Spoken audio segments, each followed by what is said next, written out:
Hello everyone, welcome to learn with Shefali. तो आज हम class 10th English first flight book का चैप्टर नंबर 2 जिसकी हम एक्सप्लेनेशन बहुत अच्छे से पढ़ चुके हैं, Nelson Mandela long walk to freedom, उसके हम करेंगे इंडेक्स क्वेश्चन। तो पेज नंबर 18 से शुरू कर रहे हैं। पेज नंबर 18 में आपको फर्स्ट क्वेश्चन दे रखा है, where did the ceremonies took take place, can you name any public building in India that are made up of sandstones. तो सेरेमनी कहाँ पर हुई थी वो, ठीक है। तो सेरेमनी कहाँ पे हुई थी? सैंडस्टोन एम्फी थिएटर में हुई थी।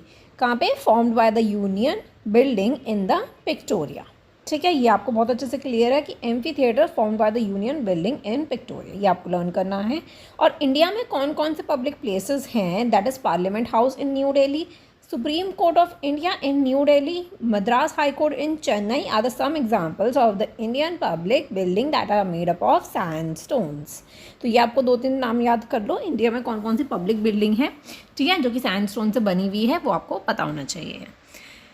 चलिए नेक्स्ट क्वेश्चन देखते हैं। ये क्वेश्चन बहुत ईजी था। सेकेंड है, can you saw how the 10th May is an autumn day in the South Africa. तो ऑटम डे क्यों मनाया जाता है 10th May को? क्योंकि ये लार्जेस्ट गैदरिंग हुई थी इंटरनेशनल लीडर्स, जहाँ पे हर कोई आया हुआ था। इंटरनेशनल जितने भी लीडर्स थे सब वहाँ पर आए हुए थे, ठीक है, साउथ अफ्रीका में। और वहाँ पे क्या हुआ था 10th May को? फर्स्ट डेमोक्रेटिक और नॉन रेशनल गवर्नमेंट बनी थी, ठीक है, इसीलिए उसे ऑटम डे बोला जाता है। लिख रखा है मैंने, 10th May is an autumn day in the South Africa because on this day there was a largest gathering of the international leaders on the South Africa soil for the installation of the South Africa's first democratic and the non rational government, ठीक है। Third question है हमारा, eight the beginning of a speech Mandela mention an extra ordinary human disaster. तो ये उन्होंने बोला था कि एक्स्ट्रा ह्यूमन डिजास्टर, ये वर्ड उन्होंने यूज़ किया था। What does he mean by this? इसका क्या मतलब है? What is the glory of the human achievement to he speak at the end. और ह्यूमन अचीवमेंट के भी बारे में आपको बताना है कि जो उन्होंने बोला था ह्यूमन अचीवमेंट क्या था। तो जो एक्स्ट्रा ऑर्डिनरी जो उन्हें ह्यूमन डिजास्टर बोला है वो क्या बोला है?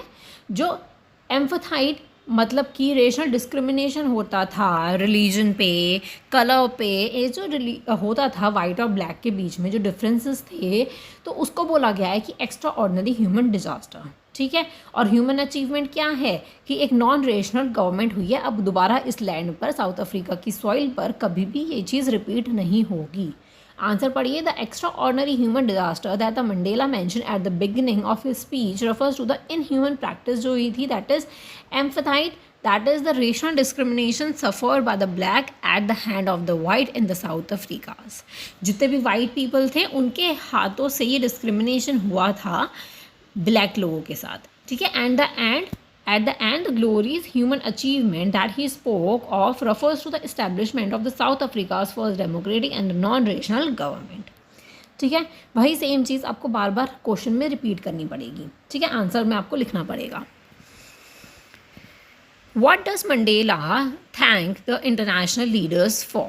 तो इंटरनेशनल लीडर्स को उन्होंने थैंक यू क्यों बोला था? एक तो जो ये डिफरेंस होता था, जो डिस्क्रिमिनेशन होता था, उसकी वजह से क्या होता था कि साउथ अफ्रीका को आउटलॉ कर दिया गया था। मतलब कि उन्हें सारे रिश्ते वगैरह उनसे तोड़ दिए थे बहुत से नेशन ने।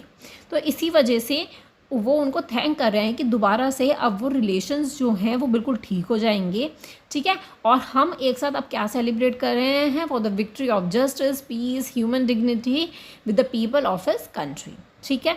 Mandela thank all the international leader for giving him the privilege to be host the nation of the world. He says so because the South Africa was considered as a outlaws. He also thank them for coming to celebrate the victory of justice, peace, human dignity with the people of his land, ठीक है। तो इसी वजह से उन्होंने thank you बोला था। Next question देखते हैं। फिफ्थ क्वेश्चन है, what idols does the Mandela set out for the future of South Africa. तो उन्होंने क्या चीज़ें आइडल सेट किया था कि दोबारा ये चीज़ नहीं होगी। जो बॉन्डेज थी, पॉवर्टी था, डिस्क्रिमिनेशन था, सफरिंग, जेंडर्स और ये सब जो जितने भी चीज़ें थी, अभी इस ब्यूटीफुल लैंड पे, साउथ अफ्रीका की लैंड पे, ये कभी भी रेशनल डिस्क्रिमिनेशन किसी भी बेसिस पे नहीं होगा, ठीक है, ये उन्होंने बोला था। तो Mandela had a high hope for the future of the South Africa, उनको बहुत ही हाई होप थी। He pledged to liberate all the South Africans from the continuing bondage of the poverty deprivation, suffering, gender and other discrimination, ये कुछ भी नहीं होगा, ठीक है, सब लिबरेट होंगे। और he also stress that the beautiful land of the South Africa would never ever experience the racial discrimination again. तो ये रेशनल डिस्क्रिमिनेशन दोबारा कभी भी इस ब्यूटीफुल लैंड पर नहीं होगा, ठीक है। तो ये था, उन्होंने हाई होप थी for the future of South Africa, ठीक है। अब इंटेक्स क्वेश्चन करेंगे पेज नंबर 21 के, बहुत इजी क्वेश्चन है। What do the military general do, how has their attitude change and why. तो मिलिट्री जर्नल क्या कर रहे थे, वो उनको सल्यूट कर रहे थे मंडेला को। पहले वो क्या करते थे, पहले उन्होंने कुछ सालों पहले क्या किया था, उनको अरेस्ट कर लिया था, ठीक है। अब वो क्या कर रहे हैं, सल्यूट कर रहे हैं। तो अब जो ये रेशनल डिस्क्रिमिनेशन हटा है, डेमोक्रेटिक हुआ है और नॉन रेशनल गवर्नमेंट इलेक्ट हुई है, तो इसकी वजह से वो उनको सल्यूट कर रहे हैं, अरेस्ट नहीं कर रहे हैं, ठीक है। तो ये एटीट्यूड उनका चेंज हुआ है। आंसर पढ़ते हैं। The highest military journal of the South Africa defence force, जो हाईएस्ट मिलिट्री जर्नल थे, उन्होंने सल्यूट किया मंडेला को और उन्होंने अपनी लॉयल्टी दिखाई, ठीक है। When the military journal salute Mandela, he was not unmindful of the fact that was not too many years ago there would not have been salute him but arrested him। वही same चीज़ लिखी है कि कुछ सालों पहले उन्होंने क्या किया था, मुझे अरेस्ट किया था, सल्यूट नहीं किया था। This change in attitude was due to the fact that the new non-racial government was elected and Mandela was then the president of the South Africa। और अब मंडेला क्या बन गए हैं, पहले उन्होंने अरेस्ट किया था और अब वो क्या बन गए, प्रेसिडेंट बन गए हैं, किसके, साउथ अफ्रीका के, ठीक है। आगे देखते हैं। Where were two national anthems sang. तो जो दो नेशनल एंथम गाए गए थे, एक वाइट लोगों का, एक ब्लैक लोगों का, ठीक है। तो वो उसके बारे में हमें बताना है। On the day of the inauguration two national anthems were sang, one by the white and the other by the black. और ब्लैक लोगों ने भी गाया था। तो ये क्या सिंबलाइज करता है कि इक्वालिटी है ब्लैक और वाइट के बीच, ठीक है, पीपल के बीच। अब लॉन्ग स्ट्रगल के बाद क्या हुआ है कि the native of the South Africa were able to enjoy freedom with the self respect and the dignity. अब बहुत ही समय के बाद, आफ्टर अ लॉन्ग स्ट्रगल, कि बहुत लोगों की जान भी गई थी उस स्ट्रगल में, ठीक है, और बहुत फाइटिंग भी हुई थी, बहुत लड़ाई की गई थी, मंडेला जेल में भी रहे थे बहुत सालों तक। तो इसी वजह से अब क्या हुआ है, अब लोग वहाँ के क्या इन्जॉय कर रहे हैं, फ्रीडम इन्जॉय कर रहे हैं with self respect and dignity, ठीक है। थर्ड क्वेश्चन क्या है हमारा, how does the Mandela describe the system of government in his country. तो अब उनकी कंट्री का सिस्टम कैसे डिस्क्राइब किया उन्हें इन द फर्स्ट डिकेड। तो फर्स्ट डिकेड जब शुरुआत में जब डिस्क्रिमिनेशन होता था तो उसका बताया गया है, the white skin people of the South Africa patch up there differences. White लोगों ने अपने डिफरेंसेस को कम कर दिया, बंद कर दिया, और वो रेशनल डिस्क्रिमिनेशन करने लग गए, किसके खिलाफ, डार्क स्किन पीपल के खिलाफ और is on land, thus creating the basis of one of the hardest and the most inhuman society the world had ever known. तो ये जो क्रिएट हुआ था, ये सबसे हार्श था और इनह्यूमन था, सोसाइटी ने कभी भी ऐसा वर्ल्ड में नहीं देखा होगा, ठीक है, जो ये रेशनल डिस्क्रिमिनेशन हुआ। अब जो है, अब फाइनल डिकेड 20वीं सेंचुरी में जब मंडेला प्रेसिडेंट बन गया है, तो अब क्या हुआ है, अब जो प्रीवियस सिस्टम था वो क्या हो गया, ओवरटर्न हो गया फॉर एवर के लिए। अब कभी भी रेशनल डिस्क्रिमिनेशन नहीं होगा और रिप्लेस कर दिया गया है by one that recognise the right and the freedom of all the people. अब सब लोगों को क्या मिलेगी, राइट और फ्रीडम मिलेगा सभी लोगों को, और कभी भी कलर वगैरह से उनको डिस्क्रिमिनेशन से गुजरना नहीं पड़ेगा, ये चीज़ें कभी भी रिपीट नहीं होंगी, ठीक है। What does courage means to Mandela? तो अब करेज का क्या मतलब है, करेज का मतलब देखो, जब उन्होंने ब्रेव मैन की बात की थी जिनको वो थैंक नहीं कर पा रहे थे, चैप्टर में हमने पढ़ा था, तो वहीं पे हमने करेज के बारे में भी पढ़ा था कि करेज उनके लिए क्या है, मंडेला के लिए।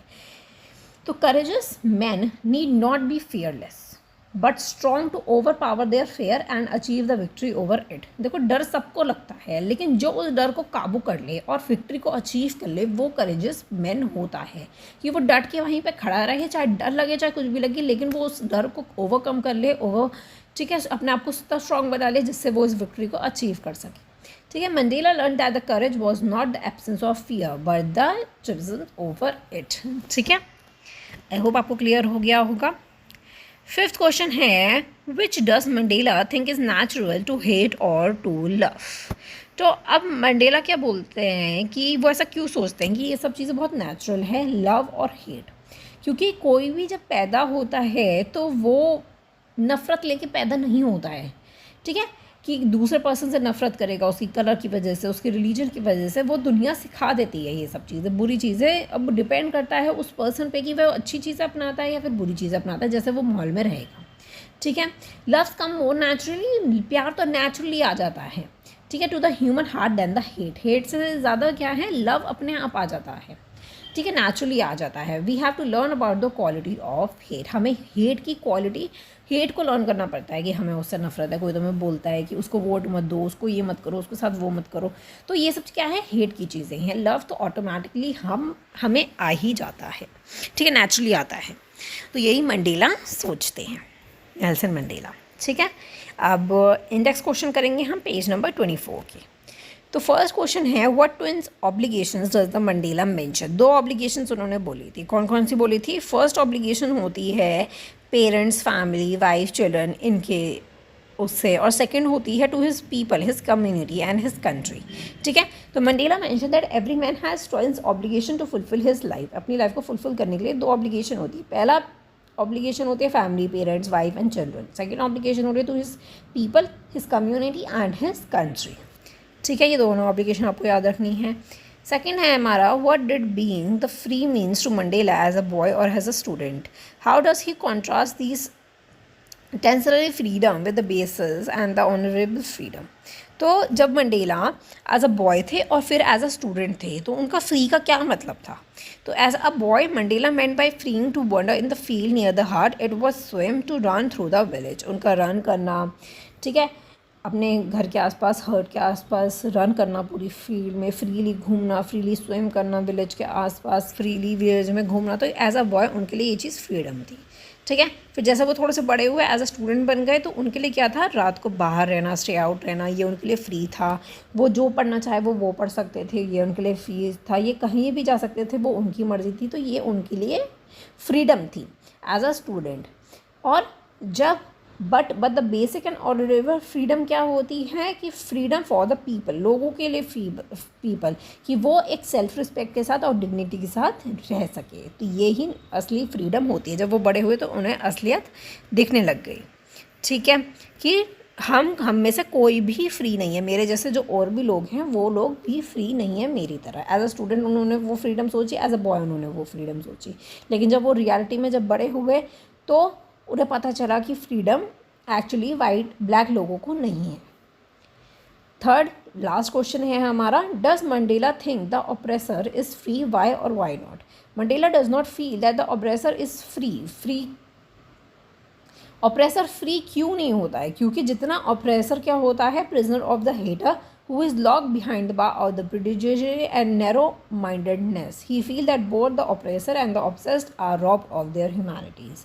तो दोनों ही as a oppressor and proceed, ठीक है, दोनों ही क्या होते हैं, ह्यूमैनिटी जो होती है वो उनको बिल्कुल ख़त्म कर देते हैं। ठीक है, जो वाइट लोग जो है वो ब्लैक लोगों पे डिस्क्रिमिनेशन कर रहे थे, उनके कलर वगैरह पे, रिलीजन पे, सब चीज़ पे डिस्क्रिमिनेशन हो रहा था, तो वो भी तो ह्यूमैनिटी ख़त्म कर रहे हैं। और ब्लैक लोग जो थे वो उनके थे भी, वो भी फ्री नहीं थे। ठीक है, तो दोनों ही क्या कर रहे हैं, ह्यूमैनिटी को क्या कर रहे हैं, ख़राब कर रहे हैं, ह्यूमैनिटी बिल्कुल ख़त्म कर रहे हैं। ठीक है, तो यही चीज़ इसमें बोली गई है। आप चाहे तो और डिटेल में आंसर्स लिख सकते हैं, मैंने मेन पॉइंट्स इसमें लिखे हैं।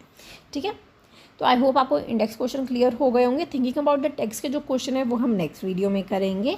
Thank you so much for watching. अगर वीडियो पसंद आई हो तो लाइक ज़रूर कर दीजिएगा, और चैनल भी पसंद आ रहा हो तो सब्सक्राइब करना मत भूलिएगा। Bye bye.